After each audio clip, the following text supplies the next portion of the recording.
బీహార్ రాజకీయం హిటెక్కింది. First second లిస్టుల రాకతో ప్రచారం హోరెత్తుతోంది. ఇదే టైంలో all India Majlis-e Ittehadul Muslimeen MIM మరోసారి దూకుడు ప్రదర్శిస్తోంది. కాంగ్రెస్ కూటమికి షాక్ ఇచ్చింది.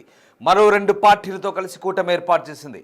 ఆజాద్ సమాజ్ పార్టీ, స్వామి ప్రసాద్ మౌర్యకు చెందిన రాష్ట్రీయ శోషిత సమాజ్ పార్టీలతో కలిసి బరిలోకి దిగుదామంటోంది.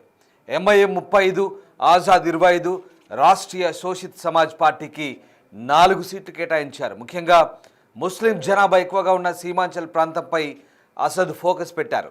2 పార్టీలతో కూటమి కట్టి 64 సీట్లతో పోటీ చేస్తున్నారు. 25 మంది అభ్యర్థులతో ఫస్ట్ లిస్ట్ రిలీజ్ చేశారు. దీంతో ఇప్పుడు 3 పార్టీల పోటీతో ఎవరికి ముడుతుందో అనే డిస్కషన్ మొదలైంది. గత అసెంబ్లీ ఎన్నికల్లో ఎంఐఎం సత్తా చాటింది. 2020 ఎన్నికల్లో 5 సీట్లు గెలుచుకుంది. చాలా నియోజకవర్గాల్లో ఆర్జేడీ, కాంగ్రెస్ లెఫ్ట్ కూటమిని దెబ్బకొట్టింది.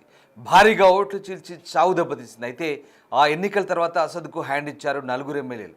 ఆర్జేడీలో చేరారు. దీంతో ఏకైక ఎమ్మెల్యే అక్బరుల్ ఇమాన్ మాత్రమే మిగిలారు. బీఎస్పీ రాష్ట్రీయ లోక్ సమతా పార్టీతో గత ఎన్నికల్లో పోటీ చేశారు.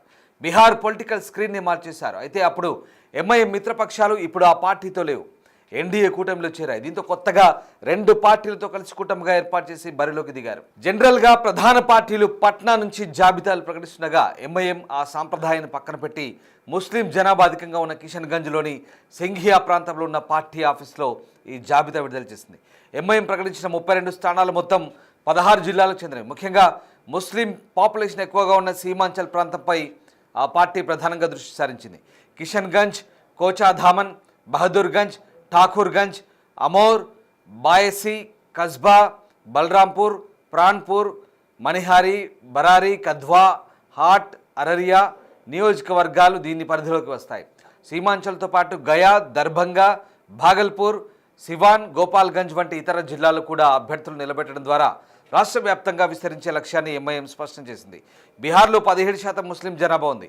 ఈ ఓట్లే టార్గెట్గా ఎంఐఎం వ్యూహాలు రచిస్తోంది. 2014లో జూబ్లీహిల్స్లో నవీన్ యాదవ్కు టికెట్ ఇచ్చి అసద్ అప్పుడు అందరినీ ఆశ్చర్యపరిచారు. ఆ ఎన్నికల్లో నవీన్ దాదాపు 80,000కు పైగా ఓట్లతో 2వ స్థానంలో నిలిచారు. ఇప్పుడు ఇదే ఫార్ములాను అసద్ బీహార్లో రిపీట్ చేస్తున్నారు.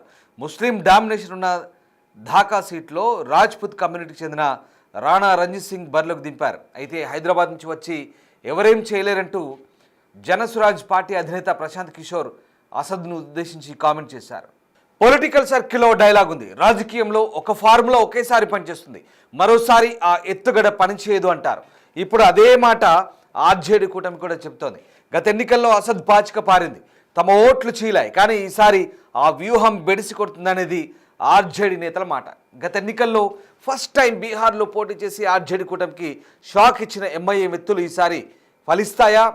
మహాకూటమి ఓట్లను చీలుస్తుందా? గతంలో గెలిచిన సీట్లైనా గెలుస్తుందా?